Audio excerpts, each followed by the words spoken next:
प्रिय दोस्तों, आज हम आपको एक कथा सुनाने जा रहे हैं जिसे सुनने मात्र से आपके जीवन में सुख संपत्ति और धन की वर्षा होगी।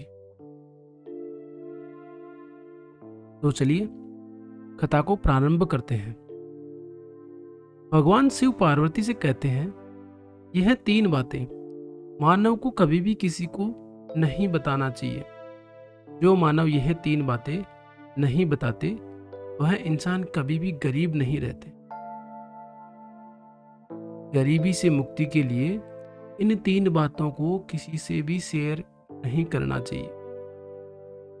फिर माता पार्वती कहती है, हे प्राणनाथ, वह कौन सी 3 बातें हैं ये जान लेने से इंसान को कभी भी दुखों का सामना नहीं करना पड़ेगा।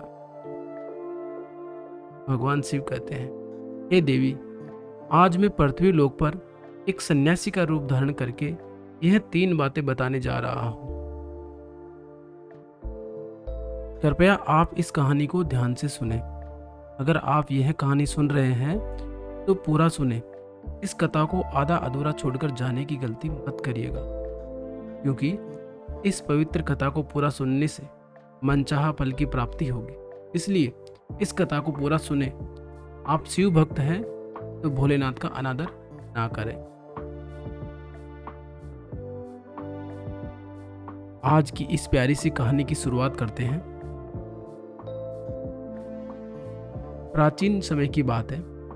एक नगर में एक धनवान सेठ रहता था।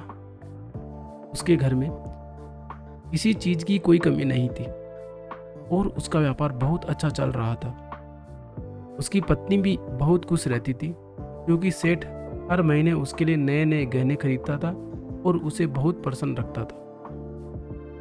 सेठ के घर के बगीचे में एक वटवृक्ष था। उस वटवृक्ष के नीचे सन्यासी अपना आसन बिछाकर ध्यान किया करते थे। सेठ और सेठानी दोनों सन्यासी की बहुत सेवा करते थे और उसकी देखभाल करते थे, क्योंकि वह सन्यासी कई सालों से उस वटवृक्ष में रह रहे थे। सेठ हर रोज सन्यासी को घर का भोजन देते और सन्यासी भी उनसे बहुत प्रेम करते थे। भगवान शिव जो सन्यासी थे वे बहुत खुश थे, क्योंकि उन्हें किसी चीज के लिए कहीं और नहीं जाना पड़ता था। सेठ और सेठानी हर रोज उन्हें स्वादिष्ट भोजन खिलाते थे। सेठ की पत्नी बहुत ही सरल और भोले स्वभाव की थी। उसकी आदत थी कि वह घर की हर बात बाहर वालों को बता देती थी। एक दिन सेठ की पत्नी ने अपने पति से पूछा, पिया जी, आपका व्यापार कैसा चल रहा है? आप कैसे इतना मुनाफा कमाते हो? अपनी पत्नी का ऐसा सवाल सुनकर सेठ ने सारी बात बता दी। सेठ ने कहा, प्रिय, मैं अनाज का धंधा करता हूँ। मैं चंबल की घाटी से अनाज खरीदता हूँ और उसे महंगे दामों में बेच देता हूँ। अपने पति की यह बात जानकर सेंधा बहुत प्रसन्न हुआ। उसने सोचा, मेरे पति तो बहुत ही बुद्धिमान है। यह बात तो सारे नगर वालों को पता होनी चाहिए कि मेरे पति इतने बुद्धिमान हैं और इतना ज़्यादा धन कमाते हैं। अब सेठ की पत्नी ने पूरे नगर में यह बात फैला दी कि उसके पति इस तरीके से पैसा कमाते हैं। अब क्या था, नगर के कुछ लोगों को जब यह पता चला कि सेठ किस प्रकार से धन अर्जित करता है, तो वे सभी भी अनाज का धंधा करने लगे। नगर के बहुत से लोग अनाज का व्यापार करने लगे हैं। सेठ जो पहले कम दाम में अनाज खरीदता था, वही अनाज महंगे दामों में बिकने लगा है। सेठ का धंधा थोड़ा कम चलने लगता है, उसे मुनाफा नहीं होता और धीरे धीरे वह गरीब होता जाता है। सेठ का पूरा धंधा ठप हो जाता है, बैठ जाता है। यह देखकर वह बहुत चिंतित और दुखी हो जाता है। एक दिन की बात है। सेठ अपने व्यापार की परेशानी से तंग आकर बगीचे में बैठा था। तब भगवान शिव जो सन्यासी थे वह वहां आते हैं और कहते हैं, सेठ जी, क्या बात है? आज आप कुछ परेशान लग रहे हो। तब सेठ बताता है, हे संत महात्मा, मेरा व्यापार बहुत मंदा चल रहा है। मुनाफा बहुत कम हो गया है। नगर के बहुत से लोगों ने अनाज का धंधा शुरू कर दिया है, जिससे मेरा धंधा बढ़ता जा रहा है। भगवान शिव जो सन्यासी थे सेठ की बातें सुनकर कहते हैं, सेठ जी, क्या आपने किसी को बताया था कि आप किस प्रकार धन अर्जित करते हैं, किस प्रकार आप अपनी जीविका चलाते हैं? तब सेठ कहता है, हाँ संत महात्मा, मैंने अपनी पत्नी को सारी बात बताई थी। वह मुझसे पूछ रही थी कि आप इतना धन कैसे कमाते हैं। तब मैंने उसे बताया कि मैं अनाज का व्यापार करके धन अर्जित करता हूँ। अब सन्यासी को सारी बात समझ में आ जाती है। सन्यासी कहते हैं, सेठ जी, आपने बहुत बड़ी गलती कर दी।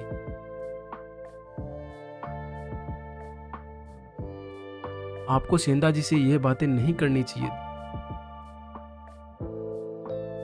आज मैं आपको एक कहानी सुनाता हूँ और इस कहानी के माध्यम से बताऊंगा कि चाहे कितनी भी गरीबी इंसान हो, यह 3 बातें कभी भी किसी को नहीं बतानी चाहिए।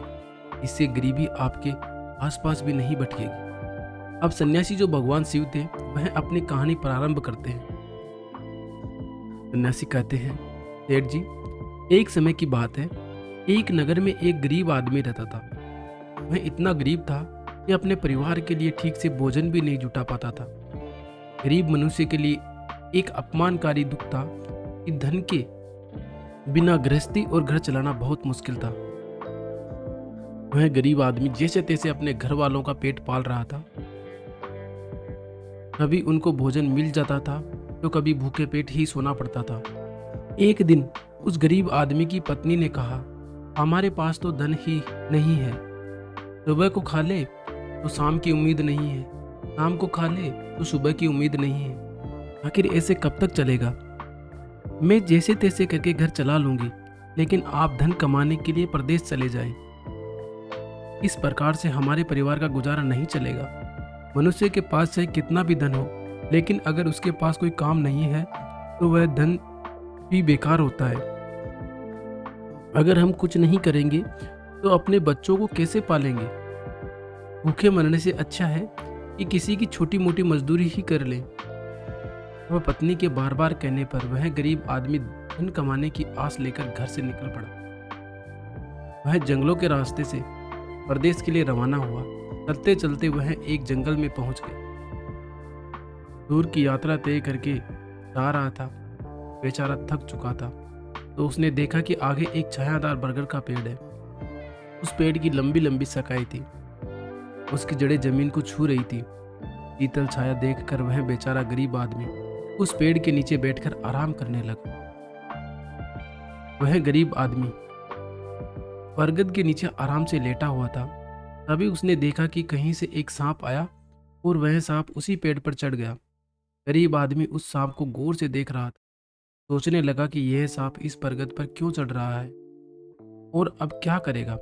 तभी उसने देखा कि उस पेड़ की डाल पर तोता और मैना का घोंसला था। घोंसले में तोता और मैना के बच्चे रखे हुए थे। सांप को देखकर तोता और मैना के बच्चे डर के मारे चिल्लाने लगे।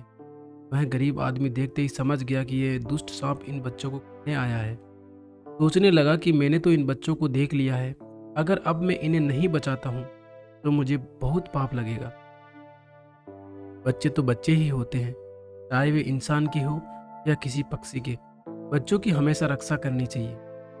वह सिर्फ उन बच्चों के पास पहुंच जाता है, तभी वह गरीब आदमी उठता है और फटाफट बरगद के पेड़ पर चढ़ जाता है। उसने उस सांप को मार गिराया और नीचे फेंक दिया। फिर उसी बरगद के नीचे आकर लेट गया। तोता और मैना के बच्चे अपनी रक्षा करने वाले उस गरीब आदमी को मन ही मन बहुत दुआएं देने लगे। उसी समय तोता और मैना अपने बच्चों के पास आते हैं। अपने माता पिता को पास आया देख तोता और मैना के बच्चे बहुत खुश होते हैं और उन्हें पूरी घटना बताते हैं कि आज इस वृक्ष के नीचे जो इंसान लेटा है वह हमारे लिए देवदूत बनकर आया है। हमें खाने के लिए एक भयंकर सांप आया था। इसी इंसान ने उस भयानक सर्प को मारकर हमारे प्राण बचाए हैं। हम इसके ऋणी हो गए हैं। अगर यह इंसान उस सर्प को नहीं मारता तो आज हम घोंसले में जीवित नहीं होते। इनका हम पर बड़ा एहसान हो गया है। अपने बच्चों के मुख से उस मुसाफिर की प्रशंसा सुन तोता और मैना बहुत खुश हो। तोता और मैना उस गरीब आदमी के पास पहुंच जाते हैं और कहते हैं, हे मनुष्य, तुमने आज हमारे बच्चों की जान बचाकर हमें अपना ऋणी बना लिया है। आप कौन हो और कहाँ जा रहे हो? तोता और मैना ने के पूछने पर वह गरीब आदमी कहता है, हे पक्षियों, मैं एक गरीब आदमी और धन कमाने के लिए प्रदेश जा रहा था। सफर का थका हारा था इस बरगद की छाया में बैठकर आराम करने। तब मैंने देखा कि एक दुष्ट सर्प तुम्हारे बच्चों को खाने के लिए तुम्हारे घोंसले के पास तो मैंने उसे मार डाला। फिर तोता और मैना बोले, भाई तुमने हम पर बड़ा उपकार किया है। संसार में सबसे बड़ी खुशी बच्चों से होती है। बच्चों से अधिक प्रिय तो किसी को कोई नहीं होता। आप भी तो धन कमाने अपने बच्चों के लिए ही जा रहे हैं। अब आपने हमारे बच्चों की जान बचाई है तो हम आपके बच्चों की भूख मिटाना चाहते हैं। तब उन्होंने बताया कि हम दोनों तोता और मेरा नाम के पक्षी हैं। हम हमेशा कीमती मोती खाते हैं और हमने सुना है कि यह मोती मनुष्य के लिए बहुत मूल्यवान होते हैं। हम तुम्हें कुछ मोती दे देते हैं, तुम उन्हें बेचकर बाजार से कुछ खाने पीने का सामान ले आओ और आज से तुम यहीं रहकर हमारे बच्चों की देखभाल करते रहना। हम तुम्हें इसी तरह से रोज यह कीमती मोती लाकर देते रहेंगे। तोता और मैना की बात सुनकर वह गरीब आदमी खुश हो गया। सोचता है कि अगर हमें यही धन मिलेगा तो हम बाहर क्यों जाए। वह गरीब आदमी तोता से कुछ मोती लेकर बाजार गया और अपने खाने पीने का सामान खरीद लाया। उस वृक्ष के नीचे उसने एक झोपड़ी बना ली और वहीं रहने लगा और तोता मैना के बच्चों की देखभाल करने लगा। अब तो तोता और मैना निश्चिंत हो गए। उन्हें उनके बच्चों की रक्षा करने वाला मिल गया था। अब वे निश्चिंत होकर भोजन के लिए सुबह अपने घोंसले से उड़ जाते थे और शाम को लौट कर आते थे। अपने बच्चों को घोंसले में सुरक्षित देखकर वे बहुत खुश होते थे और उस गरीब आदमी का धन्यवाद करते थे और उसे कुछ मोती लाकर दे देते थे। इस तरह से धीरे धीरे तोता और मैना की नौकरी करते हुए उस गरीब व्यक्ति को 2 महीने बीत गए थे। इधर तोता और मैना के बच्चे भी बड़े हो गए।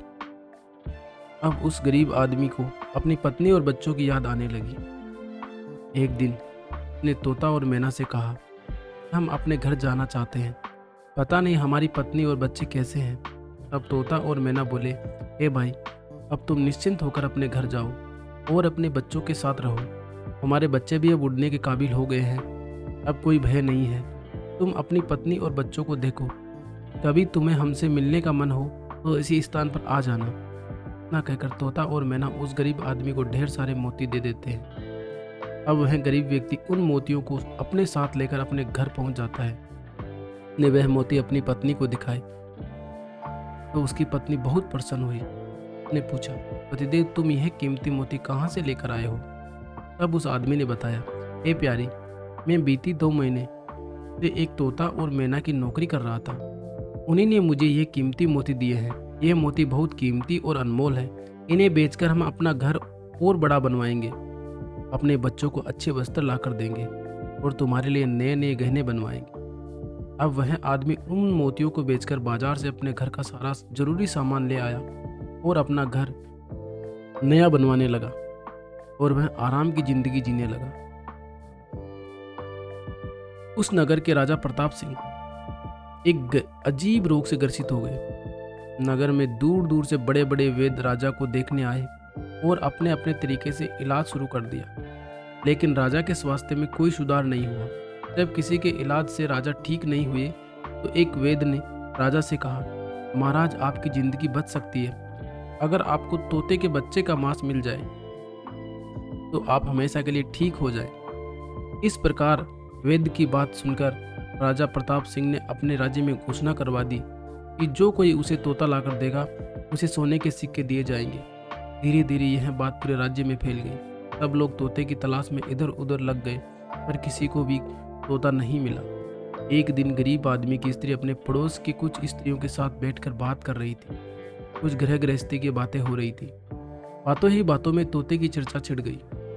एक स्त्री बोली, बहन, क्या तुम्हें पता है कि राजा साहब ने तोते का बच्चा लाने का आदेश दिया है। तोता लाना कोई आसान काम नहीं है। जब गरीब आदमी की पत्नी ने सुना तो राजा साहब बीमार है और उन्होंने घोषणा की है कि जो कोई उन्हें तोते का बच्चा लाकर देगा उसे सोने के सिक्कों से मालामाल कर देंगे। यह सुनकर उस गरीब आदमी की पत्नी ने कहा, अरे बहनों, तोता लाना कौन सी बड़ी बात है। मेरे पति तो 2 महीने तोता और मैना की नौकरी करके आए हैं, वह एक नहीं कहीं तोते ला सकते। इतना कहने के बाद वह अपने घर चली गई। नगर की स्त्रियों ने उनकी बात सुनी और अपने पतियों से बताई। धीरे धीरे यह बात पूरे नगर में फैल गई। राजा ने भी सुना कि उसके राज्य में एक व्यक्ति है जो तोता और मैना की पास नौकरी करके आया है। राजा ने अपने नौकरों को आदेश दिया कि उस आदमी को पकड़ कर लाए और उसे कहे कि वह एक तोते का बच्चा ला कर दे। राजा ने कहा, इसके बदले में हम तुम्हें मुंह मांगा इनाम देंगे। यह सुनकर वह आदमी घबरा गया और बोला, महाराज, आप मेरे प्राण ले लो, पर मैं आपको तोता का बच्चा लाकर नहीं दूंगा। मैं तो उनकी जान बचाई थी। एक रक्षक भक्षक कैसे बन सकता है? उसके इनकार करने पर राजा प्रताप सिंह बहुत नाराज हुए और बोले, अगर तुमने हमारी बात नहीं मानी और तोता का बच्चा लाकर नहीं दिया तो हम तुम्हारी पत्नी और बच्चों को मरवा देंगे। मनुष्य सबसे ज्यादा कमजोर तब पड़ता है जब उसके बच्चों की सुरक्षा की बात आती है, तो ऐसे में वह कुछ भी करने को मजबूर हो जाता है। राजा की बात सुनकर वह गरीब आदमी बहुत घबरा गया। उसने सोचा कि अब मुझे किसी भी तरह से तोते का बच्चा लाकर राजा को देना ही होगा। वह घर आया और अपनी पत्नी को डांटने लगा, तुमने यह क्या कर दिया? तुम्हें बिल्कुल भी समझ नहीं है हम क्या करते हैं और कहाँ जाते हैं। तुमने ये बातें नगर की स्त्रियों को क्यों कही? धीरे धीरे यह बात राजा प्रताप सिंह तक पहुंच गई। अब बताओ मैं क्या करूं? इन तोता और मैना ने हमें खाने को भोजन, रहने को नया घर और पहनने को अच्छे वस्त्र दिए। मैं उनके साथ गद्दारी कैसे कर सकता हूँ? तुमने यह बात उन महिलाओं को बताकर बहुत बड़ी भूल की है। वह व्यक्ति कहता है कि प्रिय, अपने घर की कुछ बातें दूसरों से कभी नहीं करनी चाहिए। पहली बात, अपने घर में कितना धन है और आपकी कमाई का स्रोत क्या है, यह बातें दूसरों से कभी नहीं करनी चाहिए। दूसरी बात, घर में आपसी प्रेम की बातें, पति पत्नी के प्रेम की बातें बाहर वालों के सामने नहीं करनी चाहिए।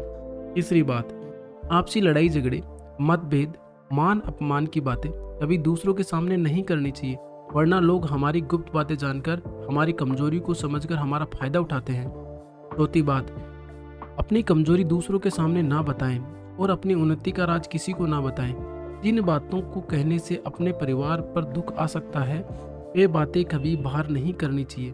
खासकर उन बातों को अपनी स्त्री से ना कहे जिन बातों से घर की मान प्रतिष्ठा नष्ट होती हो, परिवार पर संकट आता हो, किसी की जान जाती हो, परिवार में फूट पड़ती हो या आपके रिश्ता खराब होते हो। क्योंकि कहते हैं स्त्रियों के पेट में इस तरह की बातें बसती नहीं है।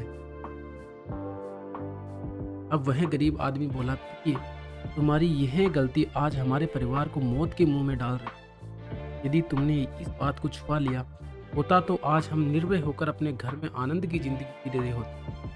अब राजा की आज्ञा है तो तोते का बच्चा लाकर राजा को देना ही पड़ेगा, लेकिन ऐसा करने से मैं पापी कहलाऊंगा। इन बच्चों की मैंने इतने दिन देखभाल करी, जिन्हें मैंने मरने से बचाया, अब मैं उन्हें किस प्रकार मौत के मुंह में डाल सकता हूँ? पत्नी कहने लगी, पतिदेव, अब जो भी हो, लेकिन हमें अपनी और बच्चों की जिंदगी बचानी है, तो आपको यह पाप करना ही पड़ेगा। बड़ा लाचार होता हुआ वह गरीब आदमी जंगल की ओर चल पड़ा, जहां वह तोता के बच्चों की देखभाल करता था। उधर जब तोता और मैना और उसके बच्चों ने उस गरीब आदमी को अपने पास आता हुआ देखा, वे बड़े खुश होने लगे। अपने बच्चों को अत्यंत खुश देखकर तोता और मैना कहने लगे, अरे बच्चों, तुम इतने खुश क्यों हो रहे हो? वह तो तुम में से किसी एक को लेने आ रहा है। तुम में से कौन है जो आज उसके साथ जाकर उसकी और उनके बच्चों की जान बचाएगा? फिर तोता कहता है कि बच्चों, लेकिन एक बात याद रखना, तुम में से जो भी उसके साथ जाएगा वह कभी लौटकर नहीं आएगा। वह नगर के राजा का भोजन बन जाएगा। तब तोता के बच्चों ने पूछा कि आप ऐसा क्यों कह रहे हैं? तोता बताता है कि यहाँ का राजा बीमार पड़ गया है और वेद ने उसे तोता के बच्चे का मांस खाने को कहा है, इसलिए तुम में से किसी एक को वह लेने के लिए आया है। यदि तुम में से कोई उसके साथ जाने को तैयार है तो वह जा सकता है। तभी उनमें से एक बच्चा कहने लगा, हे माता पिता, उस आदमी ने ही हम सबकी जिंदगी बचाई है और आज वह आदमी बहुत बड़ी मुसीबत में है। ऐसे में हमें उसकी मदद करनी चाहिए, चाहे हमारी जान ही क्यों ना चली जाए। हम उसके साथ जरूर जाएंगे। वह आदमी उस बरगद के वृक्ष के नीचे आता है और तोता मैना से अपना दुख बताता है। तब तोता और मैना कहते हैं, हे भाई, तुम चिंता ना करो, हमारे बच्चे तुम्हारे साथ जाने के लिए तैयार हैं। तुम इनमें से किसी एक को ले जाओ अब वह गरीब आदमी उनमें से एक तोते के बच्चे को लेकर लौट राजा को ले जाकर दे देता है। राजा उस तोते के बच्चे को एक पिंजरे में बंद करता है और अपने नौकर को रखने के लिए कहता है। राजा कहता है कि हम इसे सुबह निकालेंगे और फिर इसके मांस को खा जाएंगे। अब क्या होता है कि राजा प्रताप सिंह का एक बेटा था जो पशु पक्षियों से बहुत प्रेम करता था। उसे यह नहीं पता था कि यह तोता उसके पिता के खाने के लिए लाया गया है। वह अपने मित्रों के साथ उसी जगह पर खेल रहा था जहाँ तोते का बच्चा पिंजरे में कैद था। राजकुमार ने जब एक सुंदर तोते को पिंजरे में बंद देखा तो वह उसके साथ खेलने लगा। तभी राजकुमार का एक मित्र कहता है, मित्र, तुम इस पक्षी को बाहर निकालो, इतना सुंदर तोता है, पिंजरे में इसका रहना बिल्कुल सही नहीं है, हम इसे आजाद कर देते। अपने मित्र की बातें सुनने के बाद राजकुमार उस तोते के बच्चे को पिंजरे से बाहर निकाल देता है। जैसे ही वह पिंजरा खोलता है, तोता का बच्चा आकाश में। धीरे धीरे यह बात राजा तक पहुंची। आपके राजकुमार ने उस तोते को छोड़, अब आपके प्राण बचाना बड़ा ही मुश्किल है। यह सुनकर राजा को बहुत गुस्सा आया। उन्होंने तुरंत राजकुमार को बुलाया और गुस्से में कहा, अरे नादान पुत्र, तूने उस तोते के बच्चे को क्यों छोड़ दिया? राजकुमार बहुत घबरा गया और बोला, पिताजी, मुझे क्या पता था कि उड़ जाएगा, मैं तो उसके साथ खेलना चाहता था। अपने पुत्र की बात सुनकर राजा को और भी गुस्सा आया। उन्होंने उसे नगर से निकालने का आदेश दे दिया।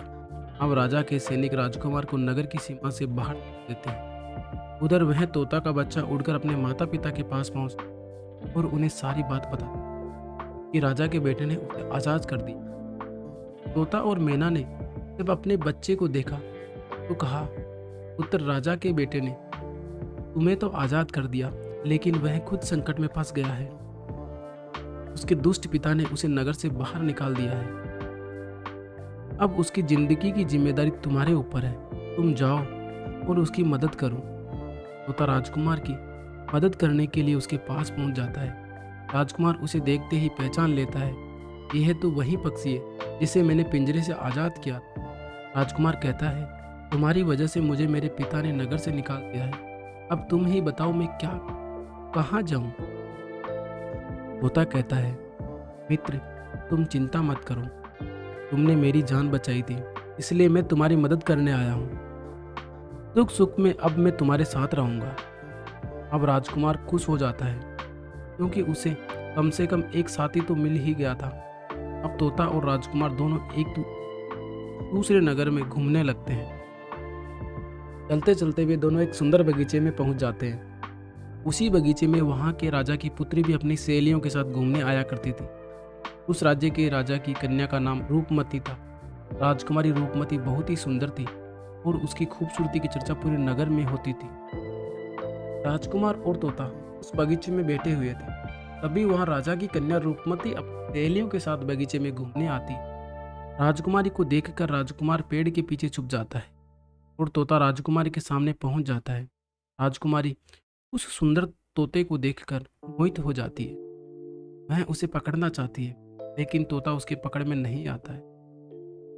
यहाँ राजकुमार राजकुमारी रूपमती की सुंदरता पर मोहित हो जाता है। कुछ समय बगीचे में टहलने के बाद राजकुमारी अपनी सहेलियों के साथ महल में लौट जाती है।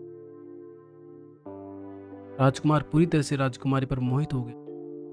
अब तो उसे एक पल भी अच्छा नहीं लग रहा था। तो तोते ने कहा, मित्र, तुम चिंता मत करो, जिसे चाहने लगे हो मैं तुम्हें उनसे मिलवा दूंगा।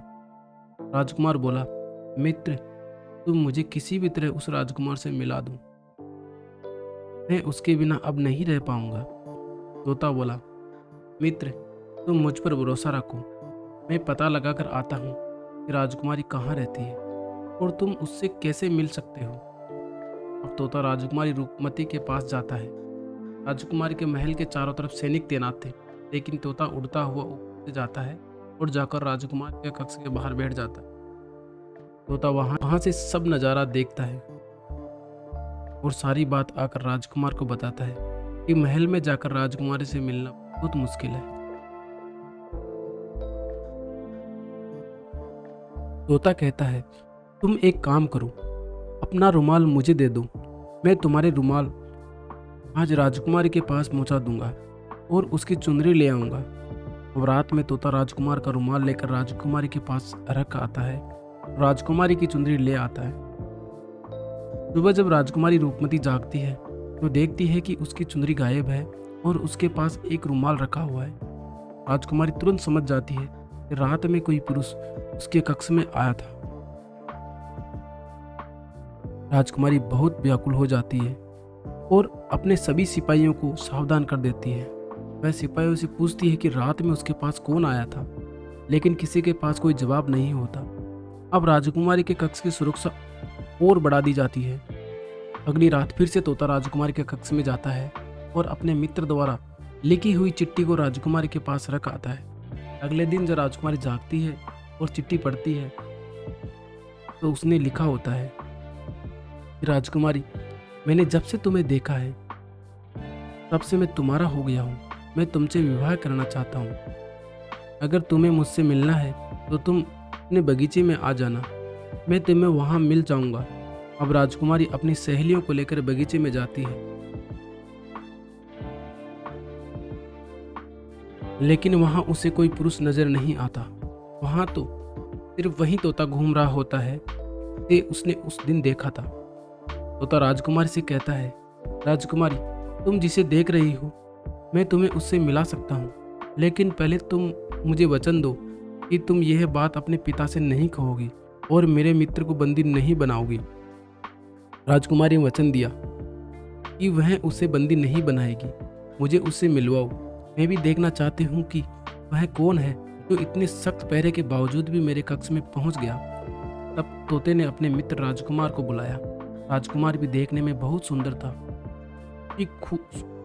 की सूरत देखकर राजकुमारी भी उस पर मोहित हो गई। तब राजकुमार आता है और राजकुमारी के पास बैठकर बड़े ध्यान से उसके सुंदर चेहरे को निहारने लगता है। राजकुमारी ने पूछा, तुम कौन हो और इतने कड़े पहरे के बाद भी तुम मेरे कक्ष तक कैसे पहुंच गए? राजकुमार बोला, प्रिय, जब दिल में प्रेम होता है तो कोई भी कार्य असंभव नहीं होता। तब से मैंने तुम्हें देखा है, तब से मैं तुम्हें प्रेम करने लगा हूँ और तुमसे विवाह करना चाहता हूँ। जब राजकुमार ने पूछा कि तुम कौन हो और कहाँ से आए हो, तब राजकुमार ने अपनी पूरी कहानी उसे सुनाई। राजकुमार की कहानी सुनने के बाद राजकुमारी के मन में उसके लिए सहानुभूति हो गई। अब तो रोजाना राजकुमारी रूपमती उस राजकुमार से मिलने उस बगीचे में आया करती। एक दिन राजकुमारी ने कहा, राजकुमार, मेरे पिता तुम्हारे साथ मेरा विवाह कभी नहीं करेंगे, इसलिए मैं तुम्हारे साथ भाग चलती हूँ और कहीं दूसरी जगह चलकर हम अपना विवाह कर लेंगे और आनंद पूर्वक रहेंगे। अब वही होता है। राजकुमारी उस राजकुमार के साथ घोड़े पर सवार होकर भाग जाती है और काफ़ी दूर जाने के बाद वे एक झोपड़ी बनाते हैं और विवाह करके दोनों साथ रहने लगते हैं। दोनों को रहते रहते बहुत समय बीत जाता है और वह तोता भी उन्हीं के साथ रहता है। एक दिन उस राजकुमार की झोपड़ी में किसी तरह से आग लग जाती है और उसी आग बुझाने के चक्कर में उस तोते का एक पंख जल जाता है। तब तोता ने राजकुमार से कहा, मित्र, अब आप अपने घर चले जाएं। अब आपके पिता का गुस्सा भी शांत हो चुका होगा। अब आपके पिता आपसे कुछ नहीं कहेंगे। जब वह आपको अपनी बहू के साथ देखेंगे तो वह आपको माफ़ कर देंगे। मेरा तो एक पंख जल गया है, मैं अब उड़ नहीं सकता, इसलिए मैं कुछ दिन यहीं रहकर अपने पंख आने का इंतज़ार करता रहूँ। जब मेरा पंख दोबारा उग जाएगा तो मैं आपसे मिलने के लिए जरूर आऊँगा। इस प्रकार से वह दोनों, राजकुमार और उसकी पत्नी, अपने नगर के लिए चल देते हैं। चलते चलते रास्ते में एक नदी पड़ती है। उस नदी पर एक नाविक नाव चलाता था। राजकुमार अपनी पत्नी को लेकर नाव में बैठ जाता। जैसे ही नाव नदी में पहुंचती है तो राजकुमार देखता है कि एक चूहा बार बार नाव पर चढ़ आता है, लेकिन वह नाविक उसे हटाकर नदी में गिरा देता है। कई बार उस चूहे को नाविक ने हटा देता है। तब राजकुमार कहने लगा, अरे यह बेचारा इस प्रकार से तो जल में डूबकर मर जाएगा। यह अपने प्राणों की रक्षा करने के लिए इस नाव पर चढ़ रहा है, इसे चढ़ जाने दो। जब राजकुमार ने नाविक से कहा, आप इसे चूहे को चढ़ जाने दो, तो राजकुमार के कहने पर उस नाविक ने उस चूहे को अपनी नाव पर चढ़ जाने दिया। जैसे ही चूहा नाव के अंदर गया, वह अंदर जाकर छुप गया। थोड़ी देर बाद उन्होंने देखा कि नाव के अंदर धीरे धीरे पानी आने लगा। उसी चूहे ने नाव को काटकर में छेद कर दिया था, जिससे नाव में पानी भरने लगा। जब नाव में पानी चढ़ने लगा तो धीरे धीरे नाव पानी में डूबने लगी। जब नाव पूरी तरह डूब गई तो उसी समय राजकुमारी और राजकुमार पानी में बहने लगे। पानी के बहाव से राजकुमार बहुत दूर पहुंच गए और राजकुमारी रूपमती भी उसी पानी में बहती हुई राजा के बगीचे में जा पहुंची। बगीचे में रहने वाला माली जब राजकुमारी को बेहोश अवस्था में नदी के किनारे पड़ा देखता है तो वह जाकर राजा को यह खबर देता है। राजा जब सुंदर लड़की को देखता है तो वह उस पर मोहित हो जाता है और सुंदर राजकुमारी को देखकर उसे अपने महल में ले आता है और राजवैद्य से उसका इलाज करवाता है। उस दिन बीतने के बाद जब राजकुमारी ठीक हो जाती है, एक दिन वह देखती है कि राजा उसके करीब खड़ा है। राजा ने पहले ही राजकुमारी रूपमती के चेहरे को निहार रखा था। अब वह राजकुमारी से विवाह करना चाहता था। राजा कहने लगा, हे राजकुमारी, तुम्हारा भी इस दुनिया में कोई नहीं है। अब तुम हमारी पत्नी बन जाओ, तुम हमारी रानी बन जाओ और हमारे महलों में बड़े आराम के साथ रहो। राजकुमारी रूपमती बहुत ही बुद्धिमान थी। उसने अपने मन में विचार किया कि यदि वह इस समय राजा को विवाह करने से मना करती है तो राजा उसके साथ जबरदस्ती करेगा। इसलिए उसने राजा से कुछ दिनों के लिए समय मांगा। रूपमती बोली, राजा साहब, थोड़े दिन ठहर जाओ, उसके बाद मैं तुमसे विवाह कर लूँगी। अब राजकुमारी उसी राजा के महल में रहने लगी और गरीब असहाय लोगों को भोजन करवाने लगी। अब राजकुमारी का पति राजकुमार जो पानी में बह गया था, वह बेचारा बहुत मुसीबत का मारा हुआ था।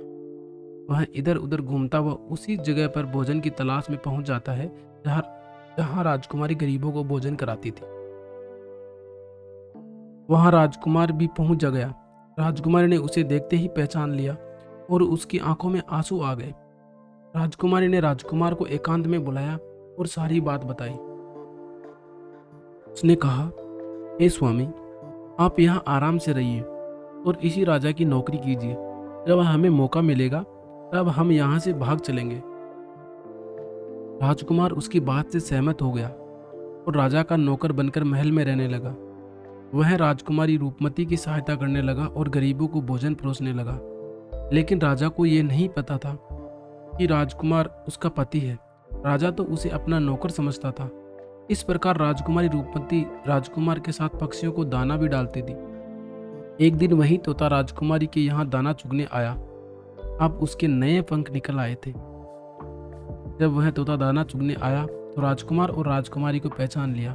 राजकुमारी रूपमती ने तोते को देख लिया तो उसकी आंखों में आंसू झलक आए। उन्होंने तोता को पूरी कहानी सुनाई कि वे इस प्रकार से यहाँ फंस चुके हैं और राजा को भी नहीं पता कि वे पति पत्नी हैं। तब तोता कहने लगा, हे राजकुमार, आप चिंता मत करो। आज रात राजा के सभी सैनिक सो जाएंगे, तब हम तुम्हें यहाँ से निकालकर तुम्हारे पिता के घर पहुँचा देंगे। वही हुआ जो होना था। जब रात होती है तो राजा के सभी सिपाही गहरी नींद में सो जाते हैं। जब सभी सैनिक सो गए तो उसी समय राजकुमारी और राजकुमार महल से निकल पड़े। रात के अंधेरे में वे राजकुमार अपने पिता प्रताप सिंह के राज्य में पहुंच गया। राजकुमार अपनी पत्नी को साथ लेकर अपने पिता के पास पहुंचा। उन्हें देखकर राजकुमार का पिता बहुत प्रसन्न हुआ। उसे अपनी करने पर पश्चाताप हुआ कि उसने अपने पुत्र को नगर से निकालकर बहुत बुरा किया। वह बार बार अपने पुत्र से क्षमा मांगता है। तो राजकुमार ने बताया कि हे पिताजी, मेरी रक्षा उसी तोते ने की जिसे आप मारकर खाना चाहते थे। उसी ने मेरे प्राण बचाए हैं और मुझे शत्रुओं से छुटकारा दिलवाया है। राजकुमार के मुख से तोते की बात सुनकर राजा बहुत प्रसन्न हुआ और उसी दिन से राजा ने प्रण किया कि आज से हमारे राज्य में कोई भी पशु पक्षी को नहीं मारेगा और सभी लोग उन्हें दाना देंगे। इतनी कहानी सन्यासी सेठ जी को सुनाते हैं और बताते हैं कि देखा सेठ जी, इस प्रकार कुछ बातें बताने पर जीवन में घोर संकट आ सकता है। इसलिए यह बातें किसी को नहीं बतानी चाहिए। जैसे आपने अपनी पत्नी को बताया, जैसे आपने अपनी पत्नी को बताया कि आप किस प्रकार धन अर्जित करते हैं और आज आपका व्यापार खतरे में है। सेठ जी को अपनी गलती का एहसास होता है और वह अपनी पत्नी को समझाते हैं कि तुम इन बातों को किसी से मत बताया करो। फिर भगवान शिव कहते हैं, हे देवी, हमारी आज की यह कहानी यहीं समाप्त होती है। इस कहानी को बोलते समय किसी प्रकार की त्रुटि हुई हो तो मैं क्षमा चाहता हूँ। उम्मीद है आप सभी को यह कहानी अच्छी लगी होगी। प्लीज़ वीडियो को लाइक करें और अपने दोस्तों के साथ शेयर करें। अगर आप शिव के सच्चे भक्त हैं तो हमारे यूट्यूब चैनल को सब्सक्राइब करें और कमेंट में हर हर महादेव लिख दीजिए। धन्यवाद।